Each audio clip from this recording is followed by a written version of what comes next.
we need to shy away from trying to prove whether Jesus existed or not. We're wasting time on that, because it can't be that over 2 billion people in this planet, they accepted this message. I would say, let's say Jesus never existed, but the name Jesus becomes a frequency, an eternal frequency in which everyone can try to find themselves.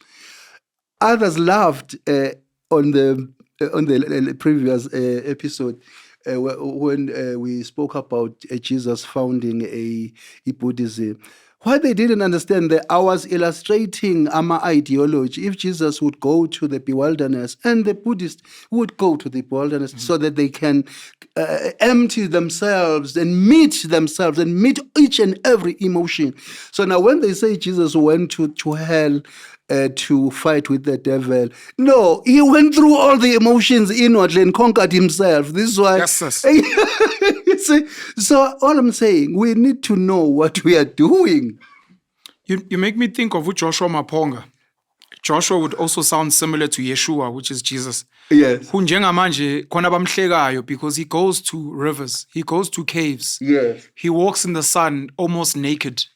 Yes. In this search for internal meaning and conquering internal turmoil. All these things we've been deprived of today. My last bit of protocol observed. To be honest, I have questions for you. I'm going to count how many they have. But my last bit, let me see. 1, 2, 3, 4, 5, 6, 7, 8, 9, 10, 11, 12. 12 questions for you. Iti you writing, Iti? I am amada, all right. Uyazi ngani ngamada? Amada? It's a synonym for water. Angitha amanzi ayadambisa. Okay. So if kukuthi khona umuntu owumanzi kini, then you respect that name, then you say amada. Oh, before I do my last protocol observed, when you speak about your ancestors don't know your name, we've both been privileged to be invited by Castle Milk Stout in the Black Conversations. Yes. And one of the things Abba Ayaleo Amlak would raise, which I don't know if Coco Dineo was sitting there, was this concept of language.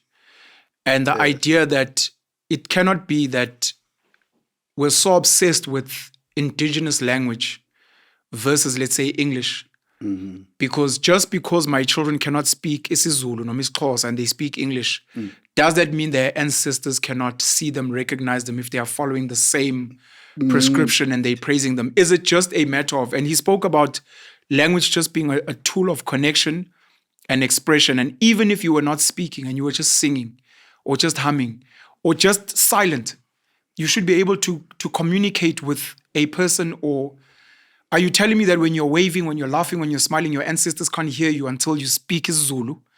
And if you're speaking Zulu, are you speaking the Zulu that they understand? Because they could have been speaking a different language, which should send lahlekile.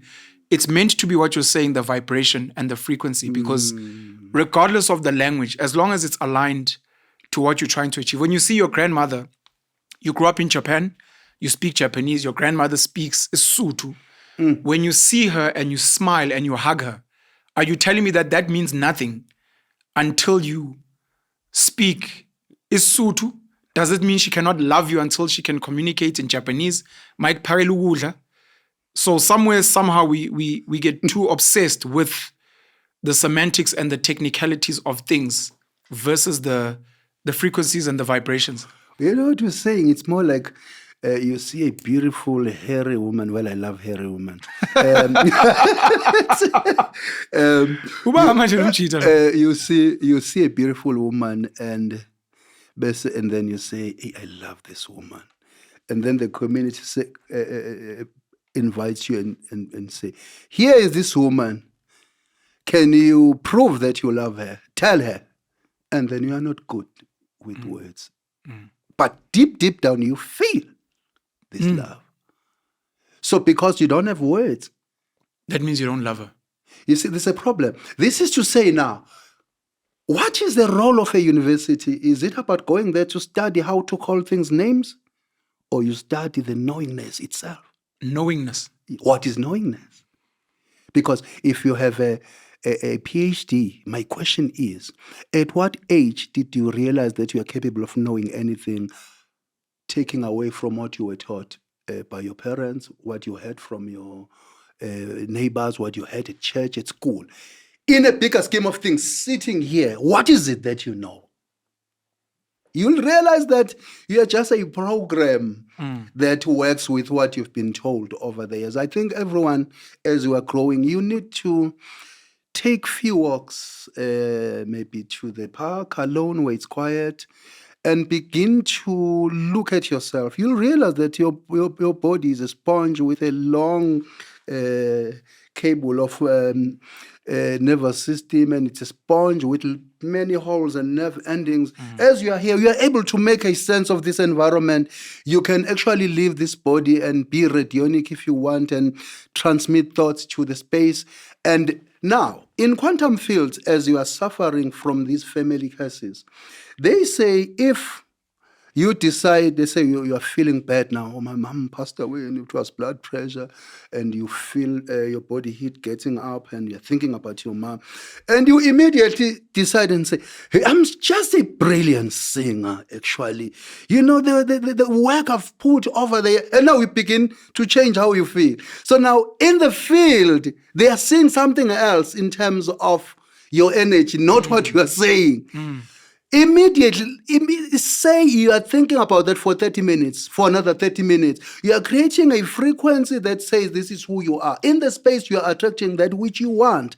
But if you have these codes that you have, and just to look intelligent on social media, and then, but the baseline frequency knows pain, knows low self-esteem, and then you'll never get anywhere. Your mind cannot distinguish between reality and thought, which is why when you think of the past, to what you're saying, your body will react. If you start getting anxious, exam, your mind can't reconcile that hasn't happened. They think because you're thinking about it, it's happening, and you start having a panic attack. True.